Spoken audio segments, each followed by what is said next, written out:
давай ляжем за миллионы,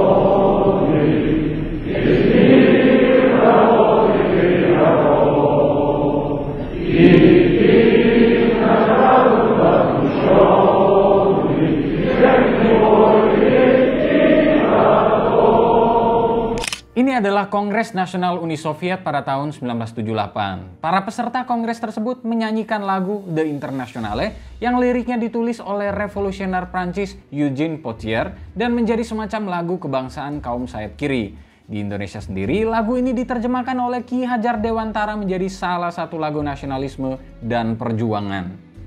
Intinya, lagu ini menjadi lekat dengan entitas Uni Soviet dan kebesaran negara tersebut di masa lalu. Tidak diragukan lagi, pasca Perang Dunia Kedua untuk waktu hampir 50 tahun, Amerika Serikat dan Uni Soviet menjadi dua negara yang paling kuat dan powerful.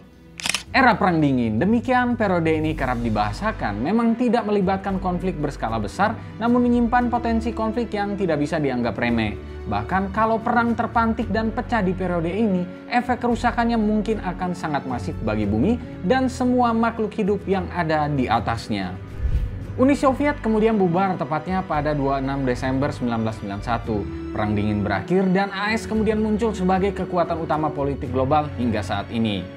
Nah, pertanyaan menariknya adalah apa yang akan terjadi pada peradaban manusia andai kata dalam 30 tahun terakhir Uni Soviet masih bertahan hingga hari ini? Seperti apa kira-kira wajah dunia saat ini? Sebelum mulai, jangan lupa subscribe dulu ya. Kalian juga bisa mendaftar jadi member Pinter Politik dan dapatkan konten-konten eksklusif dengan klik tombol join di bawah ini ya. Dan buat yang berminat untuk membeli e-book Pinter Politik, jangan lupa kunjungi toko Pinter Publishing di Tokopedia, Bukalapak, Shopee, dan semua toko online lain kesayangan kalian. Link selengkapnya juga bisa kalian cek di kolom deskripsi ya. Back to the video, let's find it out on the desk.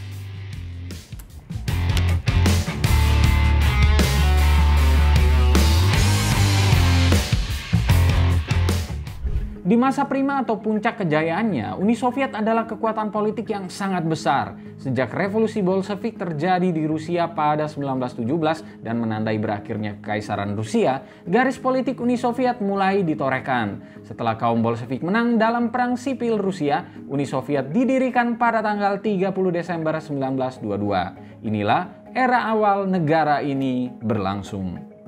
Uni Soviet kemudian berdinamika di bawah pemimpin-pemimpinnya, mulai dari Lenin, Stalin, Malenkov, Khrushchev, Brezhnev, Andropov, Chermenko, dan akhirnya Gorbachev. Di bawah Gorbachev, Soviet pada akhirnya bubar. Adapun penyebab bubarnya Uni Soviet antara lain karena munculnya ketidakpuasan kelas menengah dan kelompok elit terhadap penerapan sistem komunisme, kemudian sistem ekonomi sentralistik yang diterapkan menyebabkan susahnya pemerataan kesejahteraan dan perkembangan ekonomi daerah. Lalu ada korupsi di kalangan partai komunis dan pemerintahan, serta munculnya gerakan separatisme di negara-negara bawahan Uni Soviet. Gorbachev sendiri gagal melakukan perbaikan sistem pemerintahan komunis di Uni Soviet. Kisah ini mungkin berbeda dengan Tiongkok yang sejak 1979 membuka diri untuk kapitalisme ekonomi sehingga bisa bertahan hingga saat ini. Lalu apa yang akan terjadi kalau para pemimpin Soviet kala itu bisa menyelamatkan negara itu?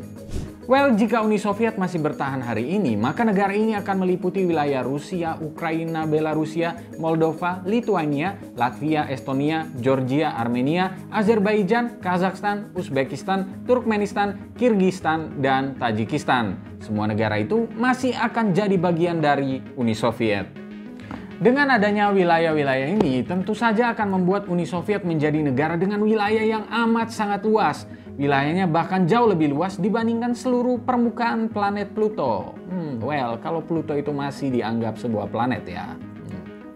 Jika masih bertahan, Uni Soviet akan tetap menjalankan Marxisme-Leninisme dengan kekuatan utama ada di Partai Komunis Uni Soviet. Soal agama memang akan tetap diizinkan, tetapi tidak boleh diekspresikan di tempat-tempat umum, melainkan hanya di tempat-tempat ibadah saja. Setidaknya akan ada 54% penduduknya yang beragama Kristen Ortodoks, 24% penganut Islam Sunni, 12% ateis, 3% Katolik, 3% Islam Syiah, dan sekitar 4% sisanya agama yang lain. Kota Saint Petersburg juga akan kembali bernama Leningrad. Secara ekonomi, Uni Soviet modern bisa memiliki GDP hingga 2 triliun US dollar dan menjadikannya negara dengan ekonomi urutan ke-8 terbesar di dunia. Walaupun demikian, GDP per kapitanya hanya akan menyentuh angka sekitar 6.000 US dollar dan menjadikannya ada di urutan 76 di dunia. Secara militer, Uni Soviet tetap akan memiliki tentara dengan jumlah terbesar dengan potensi gabungan antara tentara aktif dan cadangan mencapai 4,3 juta jiwa. Jumlah ini hanya kalah dari Tiongkok dan lebih besar dari jumlah tentara Amerika Serikat. Itu jumlahnya udah hampir sama kayak total penduduk New Zealand banyaknya tuh.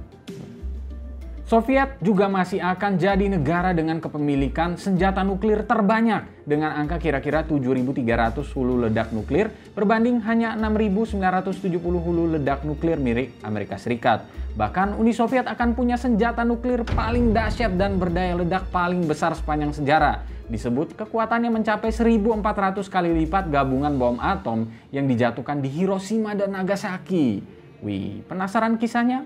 Gabung ke membership Pinter Politik dengan klik tombol join di bawah ini ya. Nanti akan kita bahas di konten eksklusif membership. Balik lagi, Uni Soviet juga akan tetap menjadi negara produsen minyak terbesar di dunia, mengalahkan AS dan Arab Saudi.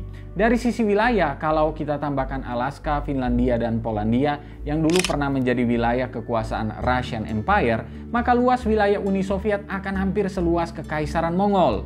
Well, buat yang belum tahu, dulu Alaska dibeli oleh AS dari Rusia pada tahun 1867 senilai 7,2 juta dolar. Anyway, setiap kekuatan pasti ada kelemahannya juga. Jika masih bertahan, besar kemungkinan Uni Soviet akan kesulitan dalam pertumbuhan ekonominya.